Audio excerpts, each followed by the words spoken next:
Shalom Aleichem, mes chers amis. Ça fait vraiment longtemps qu'on ne s'est pas entretenu, qu'on ne s'est pas revu depuis mon dernier cours, Mehila Mikvotrem, Mehila Mikvotrem. Mais malheureusement, j'ai eu beaucoup d'occupations et j'ai été obligé malheureusement de stopper pendant un certain temps la diffusion des cours. Rassurez-vous, alors je n'ai pas arrêté, bien évidemment, que Dieu en préserve, d'étudier la Torah, mais vous savez, diffuser un cours, ça prend du temps et il faut être organisé pour. Or, le problème, c'est que j'étais très très souvent à l'étranger, donc pour cela, je n'ai malheureusement pas pu m'organiser. Alors déjà, je profite de l'occasion pour vous souhaiter à tous joyeuse fête de Hanouka, cette merveilleuse fête de Hanouka dont on va parler dans notre cours d'aujourd'hui. Mais avant, je voudrais bien évidemment, comme à mon habitude, dédier ce cours à Rabbi Amran Ben Meir, à Zerwal, chez Niftar le Bet Olamo, Rabbi Mardoché Knafo Bar Frecha, chez Niftar le Bet Olamo, et tous les défunts hommes du Ham Israël, ainsi que, bien évidemment, à ma maman, Zichona Livracha, Rahel Bat Sete, chez Niftar le Bet Olama, Alice Bat Rahel, chez Niftar le Bet Olama, Ruth Haya, Bat Ali, chez Niftar le Bet Olama, ainsi que toutes les femmes défuntes du Ham Israël. On va parler d'un sujet assez intéressant, une façon de voir assez intéressante que le Rambam nous amène concernant la fête de Hanouka. Alors vous savez qu'une des raisons pour laquelle les Hashmonaïm, donc qui étaient les Kohanim de l'époque, qui n'étaient pas spécialement des guerriers, se sont révoltés contre les Grecs à l'époque d'Antiochus Haracha, c'est parce que justement les Grecs multipliaient les décrets à l'encontre du peuple juif, concernant la Mila, concernant le Shabbat, concernant la Tevila pour les femmes, beaucoup de xérot qui étaient kashot verahot, behemet, et que les Juifs ne pouvaient pas accepter. Quand, comme on dit, la goutte a fait déborder le vase, eh bien les Hashmonaïm se sont révoltés et les Hachamim nous racontent quelque chose d'incroyable. 13 Hashmonaïm, Matityahu Banav, contre toute l'armée grecque. C'est ramené, même si ça vous paraît époustouflant, l'armée grecque avec ses éléphants, ses guerriers, ses lances, eh bien, ont été battus par une famille de Hashmonaïm. Imaginons qu'une famille de chez nous se dresse contre les États-Unis d'aujourd'hui. Eh bien, les Grecs, c'était les États-Unis de l'époque. Et les Hashmonaïm les ont vaincus. De là, les Hachamim nous apprennent que c'est pas par la force du bras que l'on gagne des guerres, mais bien par l'assistance. C'est Akadosh Baruch Hu, comme il y a marqué, Hashem illahem lachem v'atem taharishun, c'est-à-dire que c'est Dieu qui fait pour nous les guerres. Il suffit de vouloir sanctifier son nom, sanctifier ses mitzvot, sanctifier ses traditions, et Akadosh Baruch Hu s'occupe de tout. Et donc, ce n'est vraiment pas quelque chose qui doit vous paraître complètement insensé. Si 13 personnes ont battu les Grecs à cette époque. Et ce qui est intéressant dans cette vision et dans cette façon de voir d'Arambam, c'est que Arambam nous cite toutes les xérotes, tous les décrets grecs à l'encontre du peuple juif. Il y a un décret au milieu qui est très étrange et dont on ne parle pas beaucoup, et qui paraît anodin. Et je vais vous le lire, vous allez voir, et c'est tout le sujet du cours. C'est une autre vision de Hanouka, une autre façon de voir Hanouka, et essayer de comprendre ce que les Grecs ont voulu faire par le biais de ce décret. Alors, il ramène dans les Ilchot Hanouka, le Rambam, de toutes les xérotes qu'ont décrété les Grecs à l'encontre d'Israël, une parmi elles qui s'appelle Upashtu Yadam Bemamunam, c'est-à-dire que les Grecs ont, on va dire, décrété économiquement des choses contre le peuple juif. Et on voit dans cette xéra un décret économique qui a absolument rien à voir avec tous les décrets que l'on connaît, les décrets pour lesquels nous fêtons la fête de Hanouka, comme on le dit dans le Noussar, Bimé, Matitiaou Banav, Amda Malchut Yavan Al-Sha'a, Lechakeha Mitoratar, Ula Mihuker Sonar. Donc, on parle que de spirituel. Vata Berhamech Arabim, Danta Edina, Nakantan Nigmata, Masata Giboim Berhaleshim, Umeatin Beat Rabim, etc., etc. C'est tout le Noussar, toute la formulation de Hanouka, dans lequel on remercie Akadosh Baruch Hu, parce que les Grecs voulaient nous empêcher de suivre notre foi, notre religion, de suivre tes commandements, mon Dieu, de nous avoir aidés à nous débarrasser de ces xérotes, tant sur les xérotes qui étaient contre l'étude de la Torah, les xérotes qui étaient contre le Shabbat, contre Rosh Chodesh, contre la Mila, toutes ces xérotes, justement, qui sont le fondement même du peuple juif. Mais dans toutes ces xérotes, on ne parle pas de cette xéra dont je viens de vous parler, qui est au Pashtu Yadam et Mamonam, et ils décrétèrent économiquement, l'ifshot yadam bemamam, ça veut dire mettre la main, les Grecs ont mis la main dans l'argent et dans les biens des Juifs. Alors comment ça se passait? Dans les midrashim de Hazal, on va les expliquer comme ça. Je vais les citer tout de suite.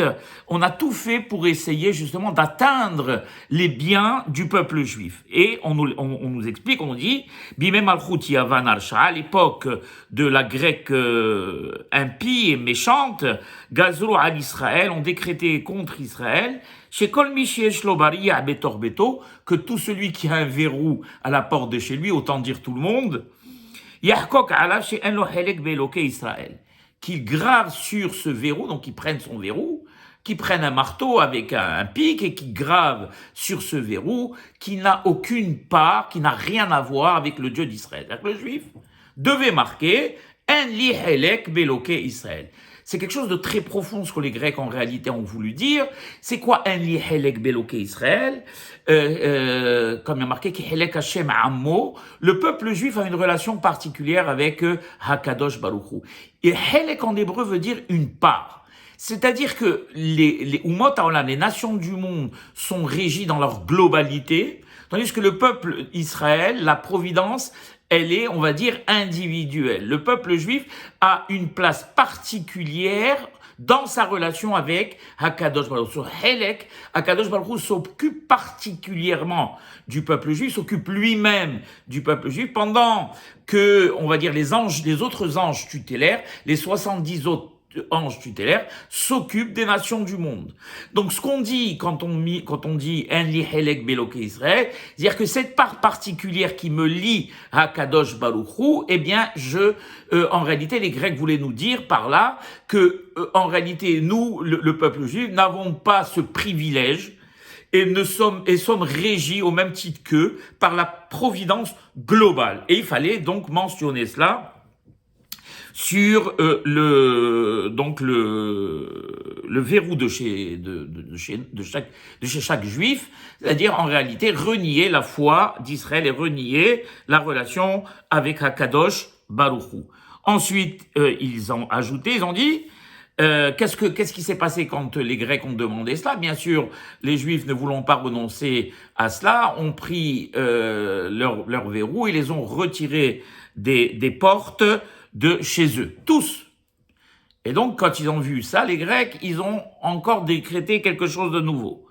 Que tout celui qui avait un bœuf, donc un shor, il devait marquer sur la corne du shor, En li helek beloke Israël. Je n'ai pas de part, beloke Israël. C'est-à-dire qu'en réalité, ici, on voit que la xéra, elle a touché le mobilier et l'immobilier. C'est-à-dire les richesses mobilières qui sont le bétail, à l'époque c'était une richesse mobilière, et l'immobilier dans les maisons. Et donc, quand ils ont vu qu'on leur a demandé de marquer sur le bétail, sur la corne du taureau, c'est un rapport, justement, le Maharal de Prague nous explique que le taureau vient ici, justement, en rappel du veau d'or, et les Juifs, et les Grecs voulaient mettre en avant encore plus cette faute du veau d'or, et leur dire, comme vous avez déjà fauté par le veau d'or, justement, c'est par ce veau d'or par ce taureau, encore ce shor, ce bœuf que vous allez vous exprimer, dire que,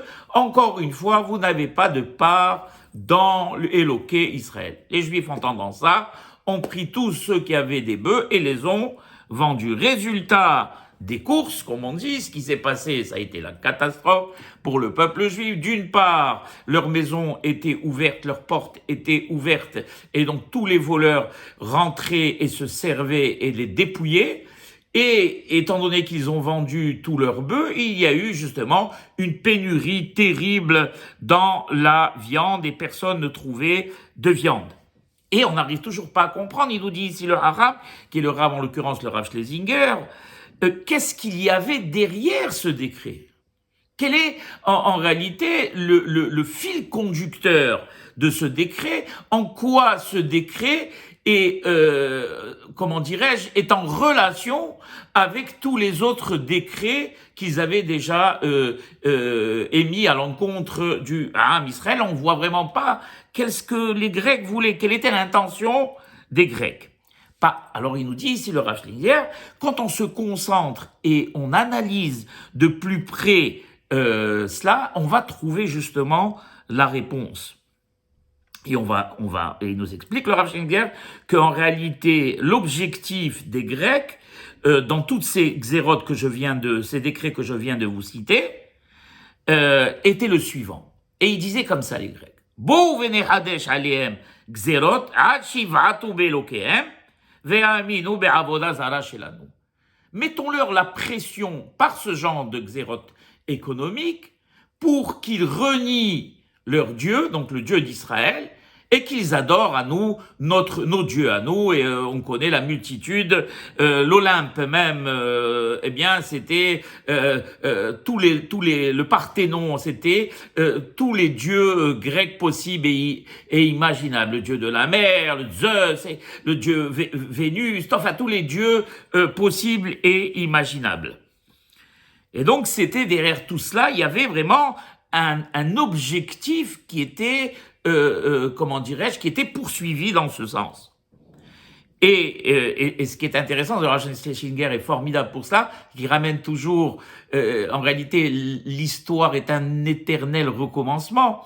Et ce qui s'est passé à l'époque des Grecs a inspiré, déjà ce qui s'est passé à l'époque du Paro d'Égypte a inspiré peut-être les Grecs, qui eux-mêmes ont inspiré les peuples qui nous ont voulu du mal par la suite. Comme il est dit, ce fameux slogan, que le juif, il faut le taper dans son portefeuille. Si on veut obtenir quelque chose de lui, comme n'importe quel être humain, eh bien, il faut le taper dans ce portefeuille, et c'était le moyen le plus efficace et le meilleur pour écarter les Juifs de leur foi ancestrale et de leur croyance ancestrale. Quand ce pauvre Juif, se trouve devant le dilemme, ce choix à faire, entre tout perdre d'un côté et renier sa foi de l'autre, eh bien, le choix est peut-être facile pour les personnes qui sont fortes de caractère, qui ont un bitahon très fort en Akadosh Baruch Hu et qui savent qu'Akadosh Baruch Hu, eh bien, malgré le fait qu'on les dépouille de tout, ne les laissera pas tomber et qu'il, comment dirais-je, qu'il leur donnera la pitance et qu'il leur donnera la parnassa, subviendra à leur parnassa. Par contre, la plupart, on va dire, la plupart du peuple sont peut-être d'un côté fort, mais d'un autre côté faible.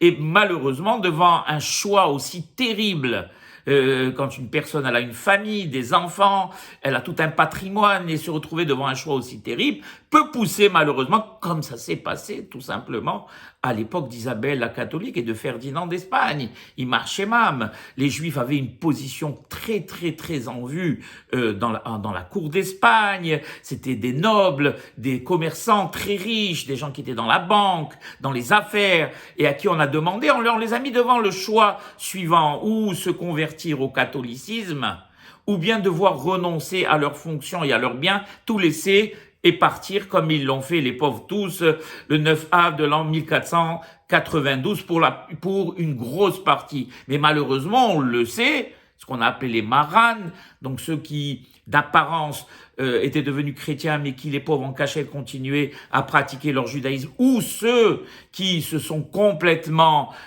convertis au christianisme. D'ailleurs, on retrouve jusqu'à aujourd'hui des noms en Espagne et au Portugal qui sont complètement juifs. Les Pinto, par exemple, qui n'ont jamais été espagnols, ces noms. Plein d'autres noms qui sont des noms purement juifs, de juifs, les pauvres qui ont cédé. On va hasbi halia ne juger personne parce qu'on ne sait pas, comme ils disent les Hachamim, l'olado net havelo achetagi adim komo, de ne jamais juger quelqu'un tant qu'on n'est pas arrivé à sa situation et à sa place, loin de nous cela. Mais on explique qu'un juif, devant un tel choix, un choix aussi terrible, eh bien, on peut comprendre qu'il abandonne sa foi ancestrale pour conserver ce qu'il a, le pauvre, travaillé durement pour acquérir. Et il dit justement, c'était la méthode très intelligente et on va dire machiavélique que les Grecs avaient tissée, et pas seulement les Grecs. C'est ce qui est intéressant dans ce Mahamar, et c'est ce qui est intéressant avec le Rav Schlesinger, c'est qu'il ramène toujours tout aux époques modernes. Ce n'est pas nouveau. Les Juifs en Pologne, les Juifs en Russie, les Juifs en France n'avaient pas le droit d'accéder en Angleterre. Ils n'avaient pas le droit d'accéder à certaines fonctions. Les antisémites les traits d'usuriers, mais c'était le seul métier qu'ils pouvaient pratiquer. Ils n'avaient pas le droit d'enseigner, ils n'avaient pas le droit. C'est-à-dire qu'on mettait sur eux une telle pression pour qu'ils renoncent justement à leur judaïsme et qu'ils adoptent les foi chrétiennes et qu'ils se convertissent au christianisme. Donc on va dire cette méthode machiavélique, ces décrets machiavéliques qui ont été justement utilisés par ceux qui haïssaient le peuple juif aux différentes époques ont eu leur effet et ont atteint leur but pour une grande partie malheureusement du peuple juif. Et d'ailleurs, ils expliquent qu'ils étaient tellement malins, et même Hitler, on va le voir déjà avec Paro, cette méthode-là, on va le voir après avec d'autres peuples, on va le voir même avec Hitler. On sait qu'il marchait Hitler, on sait qu'il marchait avec les Allemands. Au tout début, on voulu soi-disant faire participer les Juifs à l'essor de l'Allemagne, et on a consulté les Juifs et on leur a demandé justement de l'obol, on leur a demandé de mettre de l'argent pour l'essor de l'Allemagne, pour l'industrie militaire. Paro a fait exactement la même chose. Il a pris lui-même sa pioche et il a fait des travaux avec les Juifs, leur montrer que lui aussi il participait, qu'il n'y avait pas de mal pour la nation égyptienne. On était tous là, tous unis, Juifs et Égyptiens, et beaucoup de Juifs et beaucoup de peuples maléfiques ont utilisé cette méthode. Ils sont pas venus de front, de prime abord, en utilisant tout de suite le bâton, la force, à part certains peuples qui n'étaient pas très subtils, on va dire, comme les peuples de l'Est, certains peuples de l'Est. En général, les peuples qui ont été intelligents, comme les Grecs, qui étaient extrêmement fins. On sait que toute la pensée moderne aujourd'hui repose sur les philosophes grecs. Quand je parle de la pensée moderne Hol, c'est-à-dire et non pas Kodesh. Bien évidemment, toute la philosophie moderne repose sur Aristote, sur Platon, sur Socrate. On connaît la puissance philosophique grecque qui a fait beaucoup plus de mal elle a fait des ravages à l'intérieur même du peuple d'Israël. Donc c'était des peuples fins, avec une approche intelligente. Paro était quelqu'un d'intelligent, Pharaon. Hitler, dans son machiavélisme, était calculateur et savait ce qu'il faisait. Donc ils ont utilisé cette méthode de façade, faisant croire que les Juifs faisaient partie intégrante du peuple, des sociétés, et qu'à ce titre, eh bien, ils devaient participer à l'essor des pays, et donc ils venaient pas de front. Et avec un bâton, leur dit ou vous renoncez au judaïsme, ou vous perdez tout. Ça, c'était au départ. Ensuite, on montait d'un cran. et on faisait cette proposition, entre guillemets, les Grecs faisaient cette proposition en expliquant aux Juifs qu'il avait rien à gagner en conservant son judaïsme et tout à gagner en le reniant. Regarde ce que tu as fait le calcul en ce que tu as à gagner et ce que tu as à perdre. Ce que tu as à gagner, c'est ton statut, ton argent, tes biens, ta parnassa. Et ce que tu as à perdre, c'est tout. C'est-à-dire devenir pauvre, ne plus rien avoir, etc. Donc regarde, fais le calcul et voici ta religion vaut autant le coup. Hein? Est-ce que ça vaut vraiment le coup que tu renonces à tout ce que tu as construit pour une religion ancestrale? Donc on voit que finalement, cette xéra dont j'ai parlé en premier, ou pashtu yadam bemamonam, c'est-à-dire que ces décrets économiques n'étaient pas des décrets anodins. Et que évidemment, nous, ce dont on parle, c'est du Shabbat, de la Mila, de la Tevila, de beaucoup de choses qu'on a l'habitude de connaître. Et quand on parle de décrets économiques, on peut se dire, eh bien, bon, c'est des décrets économiques, c'est pas si grave que ça.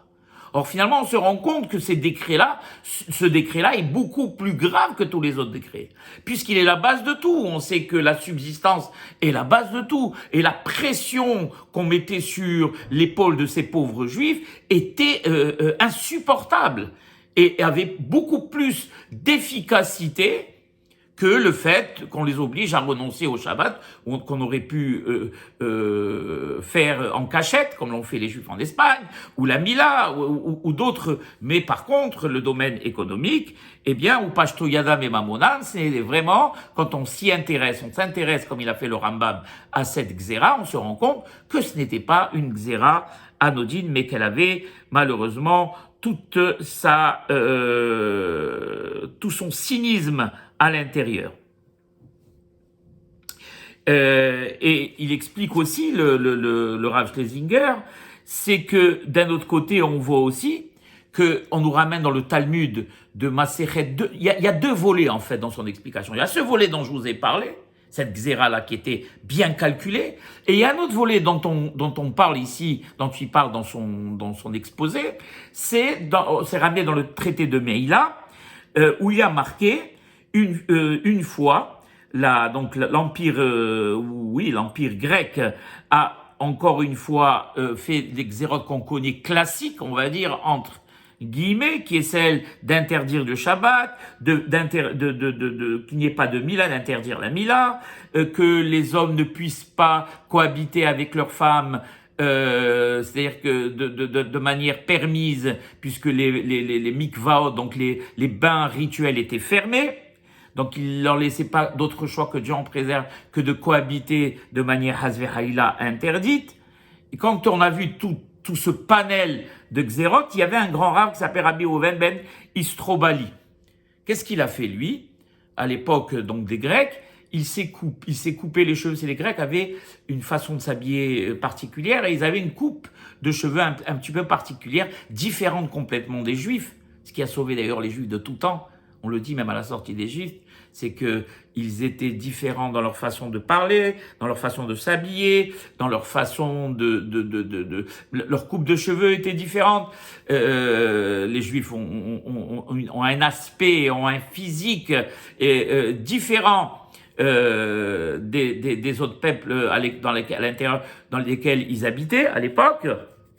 Même si ça se voit beaucoup moins aujourd'hui, si vous allez quand même aux États-Unis, vous allez voir dans certains quartiers juifs orthodoxes, eh bien, des juifs encore qui ont gardé les tenues traditionnelles de l'époque, d'il y a 4 siècles, qui ont encore leur belle péote, leur schreimel sur la tête. Ça fait partie, c'est la marque même du juif. Nous, les juifs à l'époque ici au Maroc, eh bien, beaucoup encore je me rappelle, même jusqu'à il y a pas longtemps, dans la synagogue, beaucoup en général, c'est des personnes âgées, venaient à la synagogue avec leur djellaba le vendredi soir. Cette façon de s'habiller que les juifs avaient aussi à l'époque, le burnous sur la tête, etc.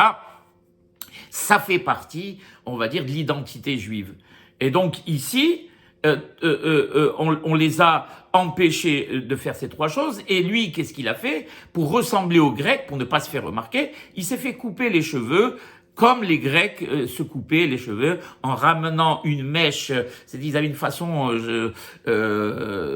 de se coiffer un peu spéciale, et il s'est rendu lui-même aux réunions comme il ressemblait aux Grecs, beau, imposant, beaucoup de prestance, et il a écouté un petit peu ce qui se disait à l'intérieur des réunions, et il a donné bien sûr son avis, et il a dit la première des choses en ce qui concerne pour annuler la xéra du Shabbat. Il a dit aux gens de l'Assemblée, quand on a un ennemi, est-ce qu'on veut qu'il s'enrichisse ou qu'il s'appauvrisse? Alors tout le monde a dit, eh bien, bien sûr qu'il s'appauvrisse. Alors il leur a dit, alors justement, permettez-leur de ne pas travailler le Shabbat. Un jour de moins de travail par semaine, ils vont s'appauvrir. Tout le monde a écouté et ils ont tous dit, ah oui, c'est un conseil judicieux, on annule cette xéra, ils pourront ne pas travailler le Shabbat. Ensuite, en ce qui concerne la Mila, il a dit la chose suivante, il a dit, quand on a un ennemi, est-ce qu'on veut que cet ennemi soit fort physiquement ou faible physiquement? Alors tout le monde a dit, bien sûr, faible physiquement. Alors il leur a dit, pourquoi alors on leur interdirait la Mila? Au contraire, on sait que la Mila affaiblit la personne. Alors ils ont entendu ça, ils ont dit, ah ben oui, c'est une excellente idée, annulons le décret, laissons-leur faire la Mila. Ensuite, en ce qui concerne le bain rituel pour les femmes juives, quand on a un ennemi, on veut que cet ennemi se multiplie ou le contraire. Alors ils ont dit, bien sûr, bien évidemment, on ne veut pas qu'il se multiplie, on veut qu'il diminue en nombre. Alors il leur a dit, eh bien justement, permettez-leur justement de continuer dans leur rite et d'être séparés de leurs femmes au moins 10 à 11 jours dans le mois. Ça fera moins de procréation et donc moins de juifs. Ils ont dit c'est une excellente idée. Ils ont donc annulé cette xéra aussi. Le Talmud nous dit qu'au bout d'un certain moment, ils ont reconnu que c'était un juif et ils ont tout annulé, ils ont tout remis, toutes les xérotes qu'ils avaient annulées au préalable. Et alors, ce qui est intéressant dans tout cela, c'est ce qui ramène le Rav Schlesinger, on n'arrive pas à comprendre les Grecs. C'est-à-dire que tout ce qu'a avancé le juif, même si c'était un juif, était plein de bon sens. C'était entièrement vrai. C'est-à-dire ça permettait aux Grecs d'avoir l'ascendant sur le juif, non tant au niveau du nombre, qu'au niveau de la force physique, qu'au niveau de la force économique. Et ils avaient bien compris puisqu'ils avaient annulé. Alors pourquoi est-ce qu'ils sont revenus sur leur décision et pourquoi est-ce qu'ils ont remis ces xérotes, même si elles allaient à l'encontre de leurs intérêts? Et ça, c'est un point très important. Et vous allez l'écouter. Et j'ouvre une parenthèse pour vous dire que Iyamar Shemam, Hitler, je crois dans les années 44, quand l'Allemagne commençait à être en déroute, eh bien, les troupes allemandes avaient besoin de camions et de trains pour acheminer encore des munitions, pour acheminer des hommes sur les fronts. Et Hitler, et c'est les généraux d'Hitler, et ceux qui organisaient, on va dire, toute cette intendance, ont demandé à Hitler de diminuer un petit peu, les déportations, puisque c'est des déportations, monopoliser les camions et les trains dont ils avaient besoin. On sait d'ailleurs que Moshe Eichmann avait négocié en cachette, c'est tombé à l'eau malheureusement, on aurait pu sauver des dizaines, voire même des centaines de milliers de juifs. Il avait négocié en cachette, je crois, avec des juifs américains, l'octroi de camions contre, je crois, c'était contre des armes ou contre des provisions. Un camion, excusez-moi, maintenant je me rappelle, c'était que les Alliés leur fournissent un camion et que en contrepartie, lui, ils fournissent des juifs. C'est-à-dire que un camion pour 1000 juifs, chaque camion pour 1000 juifs. Les juifs, malheureusement, ne représentent malheureusement, ils sont hefker, comme on dit en hébreu. Et Hitler, malgré la logique de cela, d'ailleurs c'est grâce à cela que la guerre a été perdue, et c'est Akadosh Baruch Hu qui met dans l'esprit de nos ennemis des mahashavot ra'ot et qui les amène à leur propre perte, eh bien, à demander qu'on continue à déporter, ne pas s'arrêter. Et peu importe si on a besoin de camions. La même chose pour les Grecs. On voit que ces xérotes allaient dans leur sens, allaient dans leur intérêt. Mais ce qui prime au-dessus de tout, que ce soit pour les Égyptiens, que ce soit pour les Polonais à l'époque, que ce soit pour les Allemands, que ce soit pour les Grecs, que ce soit pour les Babyloniens, tout ce qui permet de faire du mal aux Juifs, même si ce mal va contre les intérêts propres du pays, eh bien peu importe. Vous vous rendez compte jusqu'où va la Chine à n'importe quel ennemi ou on va dire, ou quelqu'un avec qui on a un différend.